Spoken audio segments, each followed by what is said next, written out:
So what we did here is that you mark the middle of this width right here. And when you have your middle, which is this middle line right here, you go a 1/16 on both sides. That's what those two markings are. And you do that a little bit further up as well. So now that you have two markings, you want to draw a straight line from both of the outer markings. Line it up. So what you did here was the middle line, and then you took a 1/16 on both sides. You did the same thing all the way down through the paddle, and from there you connect the lines, so you have the width of your paddle going all the way through down to the bottom of the blade. It's a little bit difficult, but at the same time, this is art.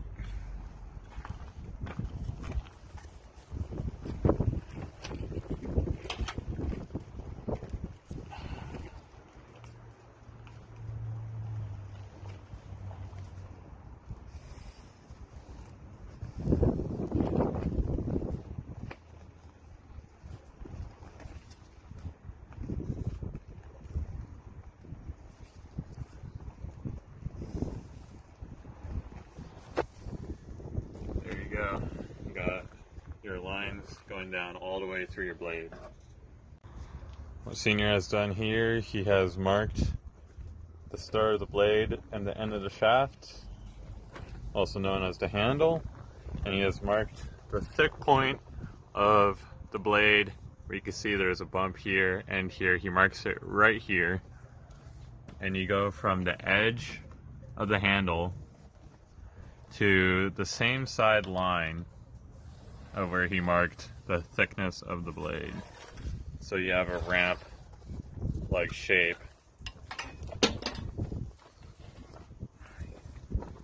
And he does the same thing on the other side, from the thickness of the handle to the line that you drew earlier of the blade. So you have this arrow like shape, and that's kind of going to be that determines the shape of your blade. At this point, you've used your handy dandy planer here, and you've shaved it down so you have an 1/8, like we mentioned before, going all the way through, and then you have that ramp shape going up to the handle. Now from there, you want to mark center on your handle, and then center at the thickness of the blade again. You see that flat spot? That's the thick part of the blade. So you mark center there, and you mark center here, and you draw a straight line from that point to this point.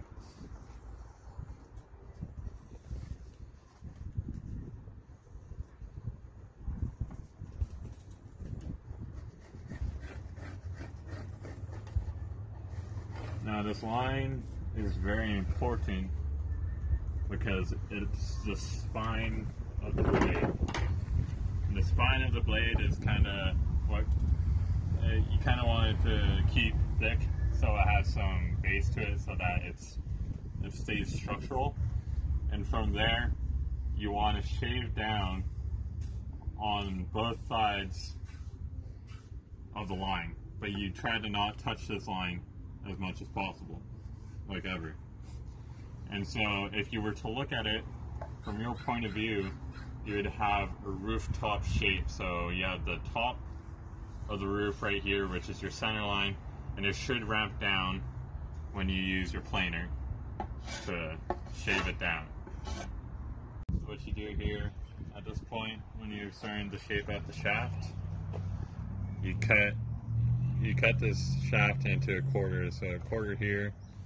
If there's a middle line here, you have another quarter, and another quarter. You do the same thing at the top end. You have a quarter, quarter, quarter, and a quarter. From there, you're marking here. So you're marking up here. You'll take a ruler as such, and then you draw out your line. And you do that on every single side. And at that point, once you have all your lines drawn on, you take your planer here, and you start having at it. You start shaping it off until what you have taken off meets this line and meets this line. Same thing in this corner, when you've taken off a much, that what you're taking off meets this line and this line. And from there, you can start, you have like a stop sign shape. If you looked at it from this end, you'd have a stop sign shape. And then from there, you can use your planer, or you can sand, and you'll eventually start having a rounder shape.